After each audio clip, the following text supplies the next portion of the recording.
Since last time we have started with the centrifugal casting, and we have seen the three types, that is true centrifugal casting, semi-centrifugal casting and centrifuging. And depending it is as similar as the working is similar as all three. It is the centrifugal force because of rotation, the centrifugal force which is responsible for even deposition of the layer of metal along the wall of mold, and we get a hollow article, maybe a pipe or a vessel or a tank. Such castings, if you want to manufacture, then we may go for centrifugal casting. Next is advantages and disadvantages of true centrifugal casting. So first is advantages. The casting produces very sound. It is very strong sound casting we can produce with the help of centrifugal casting. Having clean metal, because of the centrifugal force, the metal which is molten metal, we can say the heavier material from the molten metal is getting deposited on the walls first, and the impurities, since they are less in weight, they are light in weight, they are getting deposited at the axis, and that's why we can say that the casting produced is sound, strong and clean metal. Most of the impurities are collected on the inner surface and can be removed later. So impurities, since they are lighter in weight than the metal, will be getting collected at the axis, and that can be removed very easily later on. The percentage of rejects is very low. So as the centrifugal force is applied and the metal is poured, and because of that force, metal is getting deposited all along the mold very evenly, and we can get a defect free casting here. So rejection is less. The casting have dense metal with very good mechanical properties, so this is again a advantage. Then directional solidification is effective here. So we can say that from the outer surface towards the inner. So since solidification, the metal is getting contracted and it will start from the outer to inner. So the material in the inner surface, molten metal is available, and that will be getting deposited, and hence directional solidification always ideally should be from outer to inner surface, and that can be easily achieved in the centrifugal casting. The requirement of a core to produce central ore is avoided. So core, if we want a centrally located hole in the casting, then that can be easily done in the centrifugal casting, through centrifugal casting, and no need of core is there. Core is not needed. The need of separate gates and risers is totally eliminated. So no need of gates, risers and all that. Even minute surface details on casting can be easily obtained. So any surface details, if you want to achieve, we can easily obtain that. The production rate is sufficiently high. Thin section, intricate shapes can be easily cast. So any complicated shape, if you want to cast, we can cast it very easily. And inspection of casting is considerably simplified on account of the fact that defects, if any, are normally found to exist on the surface, not within the casting. So as the metal deposition is even, and it is directional solidification is achieved, we can say that defects will not occur in the casting. It may occur on the surface, and that can be easily seen with the naked eyes, but in all, we can say that it will be a defect free casting. We can get it from the centrifugal. Disadvantage is all shapes cannot be cast. Now we have seen that the major requirement of this is the casting should be symmetrical.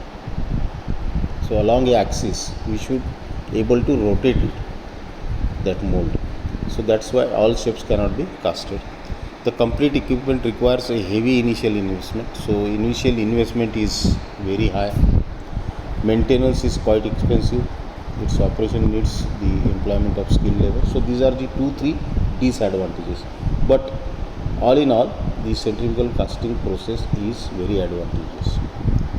Then mold materials, the molds, centrifugal कास्टिंगमध्ये जे use होणारे moulds आहेत ते आपण सँडपासून पण बनवू शकतो, मेटलपासून पण बनवू शकतो किंवा ग्राफाईटचे पण ते असू शकतो. Sand moulds are generally preferred to slender castings where the metal has to flow a long distance. So metal जे आहे ते खूप मोठा जर कास्टिंग असेल, खूप लांब असेल, पाईपसारखं जर असेल तर we use sand casting. The use of this moulds minimise chilling effect जे आहे ते मिनिमाइज होतात. For quantity production metal moulds are preferred. So if you want to increase the rate of production and if the mold is used repeatedly for a longer period of time, in case of mass production, we prefer the metal molds. Metal molds are made from cast iron or high carbon steel, or we can say alloy steel, and the graphite molds are largely used for non-ferrous metals such as zinc, lead, tin, such type of metals. The next process is investment casting. So investment casting is an important process where we can see it is also known as lost wax method or lost wax process. We are using wax here. Wax म्हणजे मेन ज्याला म्हणतो आपण. Lost wax means ते मेन जो pattern आहे त्याच्यावर will see that in detail. No doubt. Investment casting is also known as lost wax process. The process broadly consists of preparing an expandable pattern of wax, plastic or frozen mercury by pouring the same into metal mold or die. So we make first the pattern of wax or plastic or frozen mercury. So that pattern is made with the help of a metal mold. This pattern is used for making molds of investment material, which consist of refractory material and a liquid binder. So then this wax pattern or this frozen mercury pattern is used for making of a mold. पहिले pattern बनवतात मोल्डनी वॅक्सचा. त्या पॅटर्नचा उपयोग आपण पुन्हा mould बनवायसाठी use करतो. तो mould कशाचा असतो?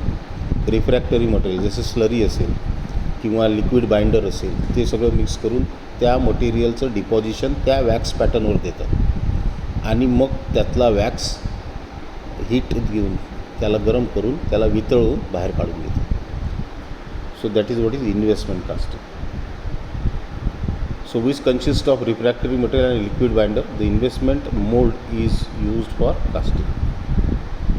The complete investment procedure consists of following steps. First is die making. The first step always is to make a suitable metal die in which the melted wax is poured to produce the pattern. आता पहिले मोल्डमध्ये किंवा डायमध्ये पहिले आपल्याला वॅक्सचा pattern तयार करावा, म्हणजे पहिले wax पोर करायचं. These dies can be made either by using metallic master pattern and casting a low melting point around it on directly machining the required shape through a pair of steel blocks.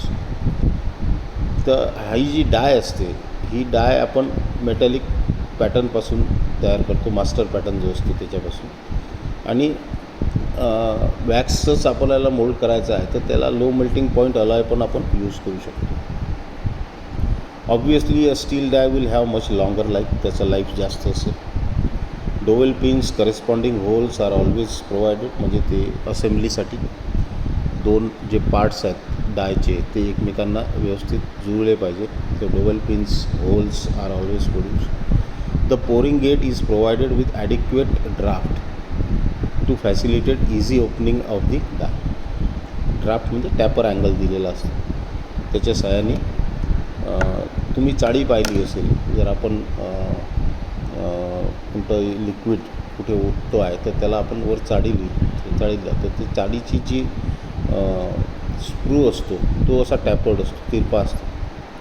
So that is for what? For easy flow, easy opening of the die. So cores if required are made of metal which are later remove from the wax pattern. Cores जर पाहिजे असतील तर wax पॅटर्नमध्ये core तो remove करू शकतो आपण. Making wax pattern. पहिले आपण डाय घेतली, तर डाय हॉल्स आर क्लोज, ती डाय क्लोज केली, प्रॉपरली क्लॅम्प केली.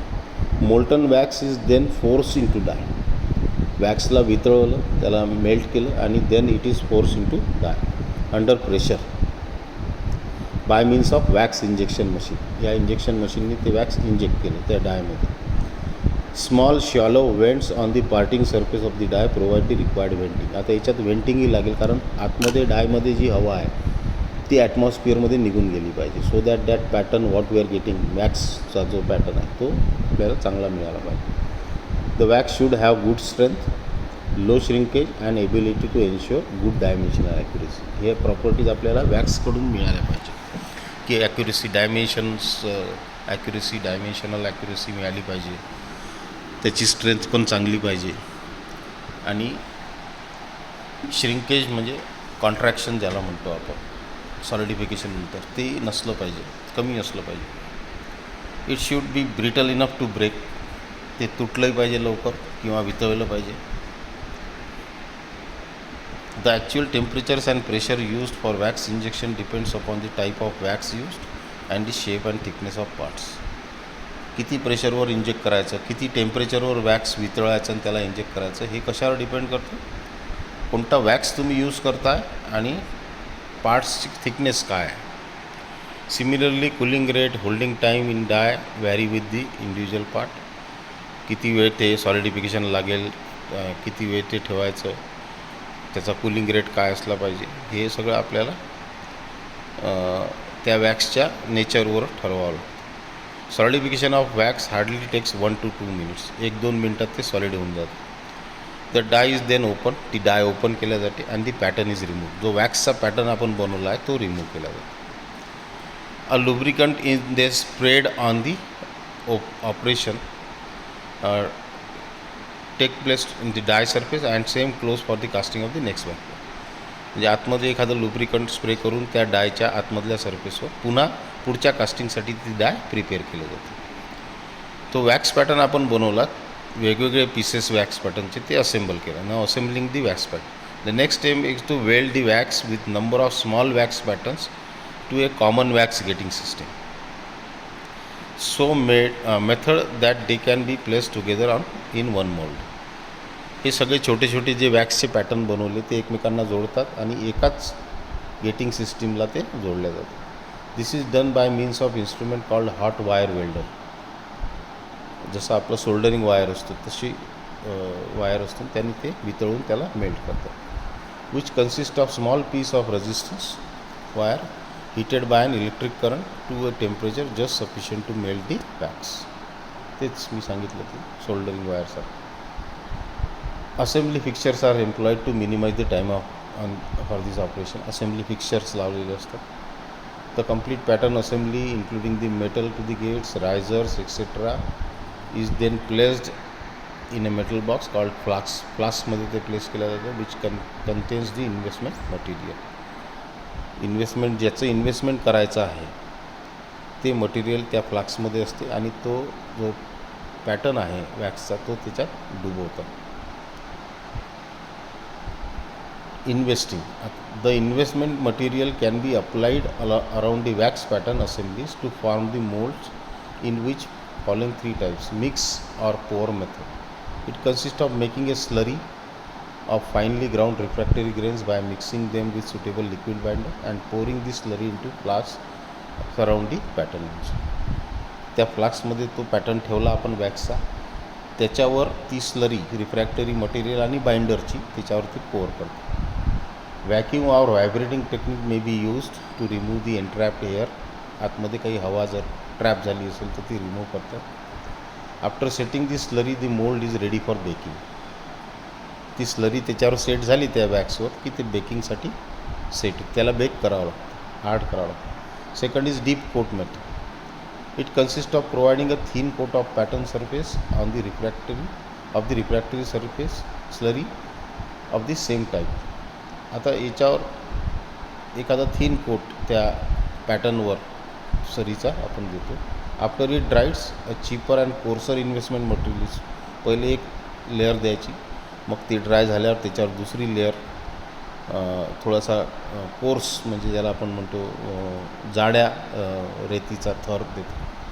The initial fine coating of the pattern assembly is provided by dipping it into स्लरीमध्ये ते डीप करायचं. This coating provide smooth finish on the casting, कारण त्याच्यामध्ये casting तयार करणार आहे आपण. त्याच्यासाठी तो आतमधला सरफेस आहे तो स्मूथ आला पाहिजे, म्हणून आपण त्या थिन कोट जो आहे आतमधला तो आपण त्या स्लरीचा दिलेला आहे fine. The baking investment material effects saving of in material cost and provides higher permeability. त्याला बेक करतात. Then multiple dip coat. आता मल्टिपलमध्ये पुन्हा it also known as ceramic shell method. In this method repeated thin alternate coats of the slurry and coarser investment material are provided. म्हणजे एक thin स्लरीचा fine स्लरीचा coat, त्याच्यानंतर एखादा जाड्या स्लरीचा कोट, कोर्सर स्लरीचा कोट, पुन्हा थिन, पुन्हा असं त्याच्यावर एकावर एक थर चढवत जातं. Usually 5 to 8 layers are provided and a shell mould about 3 to 6 mm thickness is form. त्याचं शेल फॉर्म करतं त्या लेयर्सचं कोटिंगचं. The binder commonly used in preparing the dip coat for as sodium silicate किंवा इथिल सिलिकेट हे binder आपण use करतो. Although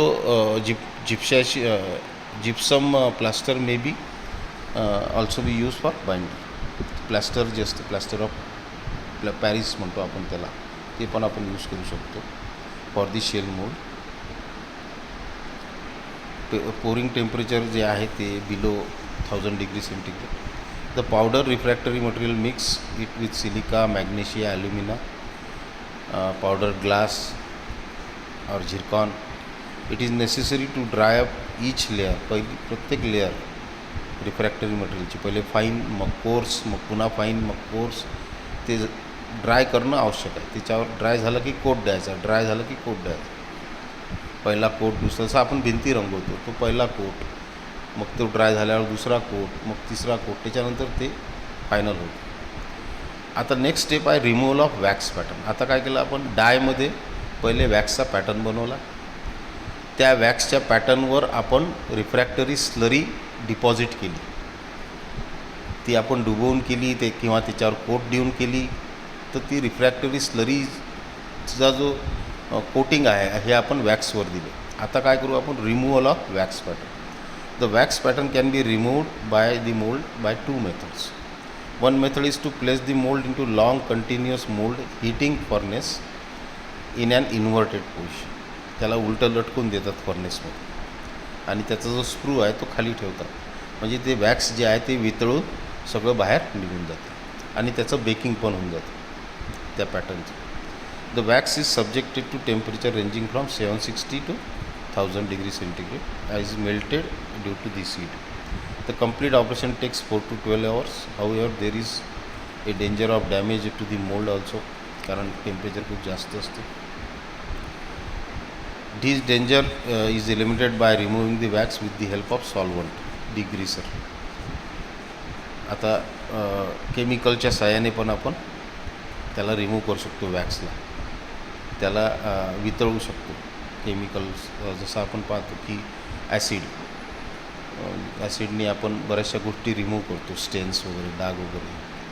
तर that we can do it with the help of, we can remove the wax. म्हणजे heat न करता फक्त केमिकलच्या सहाय्याने तो वॅक्स रिमूव्ह करू शकतो. Then next is pouring and casting. आता आपल्याजवळ रिफ्रॅक्टरी स्लरीचा पॅटर्न तयार झाला, वॅक्स आपण रिमूव्ह केली करून. आता ते प्रिपेअर्ड मोल्ड्स जे आहे आर फर्स्ट प्री हिटेड. त्याला पहिले प्री हीट करतात 500 ते 1000 डिग्रीपर्यंत. And then the metal is poured. Remaining wax in the mould if any is vaporised. त्या टेम्परेचरवर ते बाहेर निघून जातं. The pre heated mould will help the metal to flow easily. Pre heating of mould causes expansion of mould cavity which in turns compensate with the solid shrinkage. ते गरम केल्यामुळे ते जे कॅव्हिटी आहे काही प्रमाणात वाढतील. तर त्या वाढ जी आहे ती जे पहिल्या वेळेस श्रिंक झालेला आहे त्याला कॉम्पेन्सेट करून टाकतो. Moulds are preheated immediately after completion. Metal is usually melted in the furnace. and the metal is poured into the mold under gravity, under air pressure और अंडर सेंट्रिफ्युगल फोर्स. त्याला गोल फिरवा किंवा air प्रेशरनी inject करा किंवा ग्रॅव्हिटीनी नुसतं त्याला पोर. सो gravity castings method are related to some large castings. In case of castings having complicated and intricate shape, the application of pressure is necessary because material जे आहे ते सगळ्या कॉर्नरपर्यंत पोचते आहे की नाही. नुसतं ग्रॅव्हिटीनी ते पोचणार नाही, तर त्याला एअर प्रेशर आपल्याला द्यावी लागेल. In the air or gas pressure method the weight quality of metal is melted. Weight म्हणजे जितक्या वजनाचं तुम्हाला कास्टिंग पाहिजे तितकं मटेरियल आपण मेल्ट करतो आणि त्याला एअर प्रेशरनी इंजेक्ट करतो. 1000 ते 1650 डिग्रीपर्यंत फर्नेसमध्ये ते आपण हीट करतो. The furnace is then inverted to pour the molten metal in the mould. So it is the same process. At the same time compressed air at desire pressure is injected. Air पण inject करतात, metal सगळीकडे ते जाऊन बसलं पाहिजे. After that the mould is removed from the furnace and allowed to cool.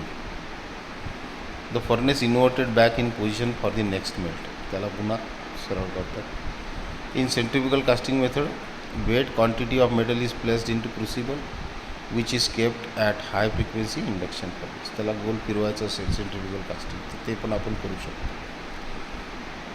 Both horizontal vertical axis type machines can be used. Centrifugal casting असेल याचं इन्व्हेस्टमेंटचं, तर investment is regarding preparation of mould.